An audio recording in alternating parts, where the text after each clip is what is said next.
everybody, Paul Richards here, and now we're going to talk about audio cables. And the first one, not surprisingly, is Ethernet cables. Ethernet can do audio and video. In the last video, we mentioned that the longest length of an Ethernet cable is 100 meters, which is 328 feet. So Cat5 cables are very common. You can kind of split them and go further when you have a switch in the middle. And a switch is usually connected to a router, which provides internet access and IP addresses for all of your IP addressable devices. So you can do audio and video over an Ethernet cable, and we'll talk a little bit more about that in this course.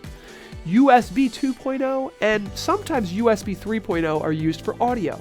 So you can have USB microphones, you can have USB audio devices, which we'll look at some reviews we've done of audio mixers, which basically take XLR cables or quarter-inch cables, and which we'll talk about, and convert them to USB so you can plug in all of your audio devices into a single USB connection to your computer. These are really reliable. It's very common for people to mix everything down to a single USB connection for all of their audio.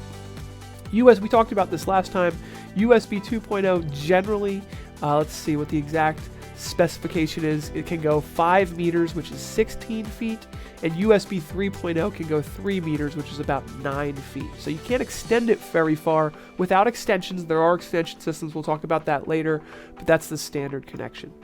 Quarter-inch cables are commonly used for guitars, musical instruments, and other audio interfaces. And these cables roughly can be actually go hundreds and hundreds of feet.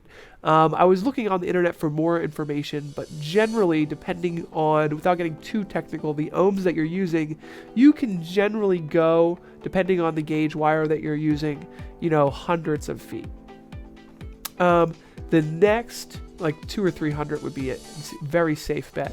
XLR, same distance requirements. These are more professional quality connections for microphones. So whether it's a handheld microphone or a wireless microphone, they're probably using some type of XLR cable. And sometimes these are used as patch cables as well in large mixing boards.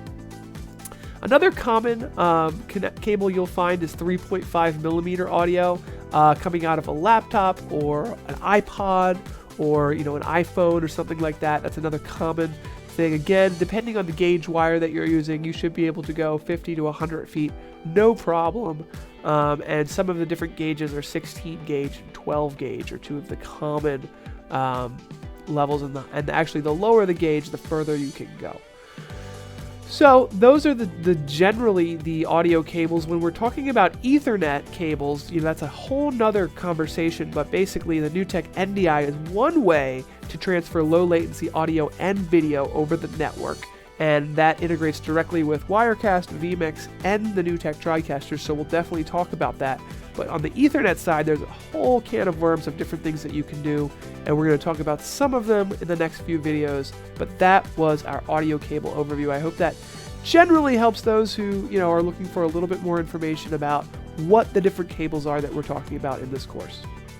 Click to watch another exciting PTZOptics video, and don't forget to subscribe. Tune in Fridays at 11 a.m. Pacific, 2 p.m. Eastern to join our live show with new industry experts interviewed every week.